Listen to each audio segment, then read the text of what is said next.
In this video, we have to find limit x tending to 0 cos x का power cot x.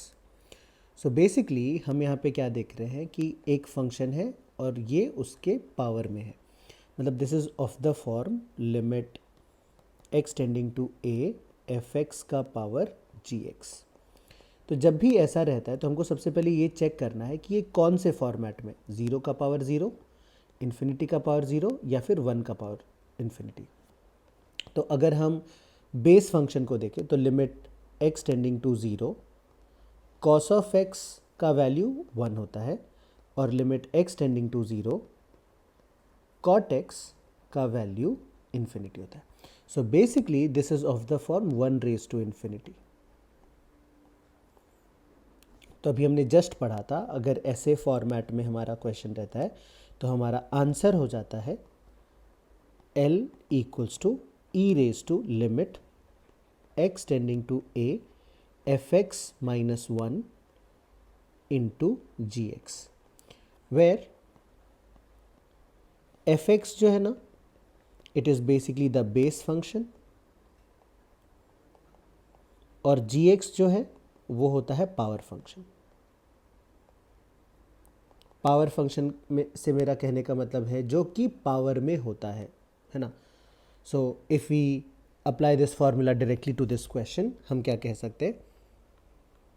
हम कह सकते हैं कि हमारा ये लिमिट L हो जाएगा e raised to limit x tending to 0 base function minus 1, मतलब cos x minus 1 and this is multiplied to cot x. तो let us try and see कि इसका आंसर हमको कैसे मिलता है. तो हमने सबसे पहले क्या किया, इसको लिखा e raised to limit x tending to 0 cos x minus 1 into cos x upon sin x. Now in order to simplify this, हम क्या करते हैं, एक sin x से मल्टीप्लाई डिवाइड भी कर देते हैं. तो यहाँ डिनोमिनेटर में जो है ना, ये sin square x बन गया, जिसको कि we can write as 1 minus cos square x. So let us move ahead and write down this thing. So we have limit x tending to 0 cos x minus 1 और नीचे आ गया 1 minus cos square x और इसके साथ क्या बन गया, cos x into sine x. See, इसको हम और भी बहुत सारे तरीके से कर सकते हैं, है ना.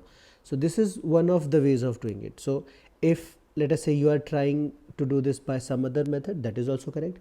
कोई ईजी मेथड भी हो सकता है, कोई फास्ट मेथड भी हो सकता है, काइंड ऑफ, है ना. सो नाउ डिनोमिनेटर में जो 1 माइनस कॉस स्क्वायर एक्स बचा ना, इसको हम a plus B into A minus B के फॉर्मेट पे लिख लेंगे. So let us go to the next page. So we have this is equal to e raise to limit x tending to 0 cos x minus 1 upon 1 minus cos x into 1 plus cos x. और इसके बाद ये क्या बन जाता है, इसके बाद हमारे पास ऊपर रह जाता है एक cos x और एक रह जाता है sin x.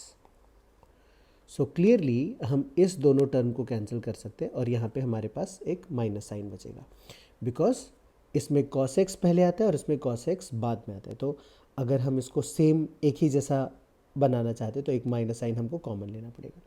Now if we put x equals to 0 directly, because जिस टर्म के कारण हमको इसका लिमिट ढूंढने में प्रॉब्लम हो रहा था ना, वो कैंसिल हो चुका है. तो अब जैसे ही हमने x इक्वल टू 0 डाला ना, ये बन जाएगा 1, ये बन जाएगा 0 और ये बन जाएगा 2. तो this is basically 1 upon 2, 1 by 2 into 0. So 0 multiply to anything is 0. So ये बेसिकली हमारे पास आ जाएगा e raise to 0 and which is equal to 1. So that is the answer to this question. So as far as this question is concerned, limit x tending to 0 cos x का power cot x, the answer is 1.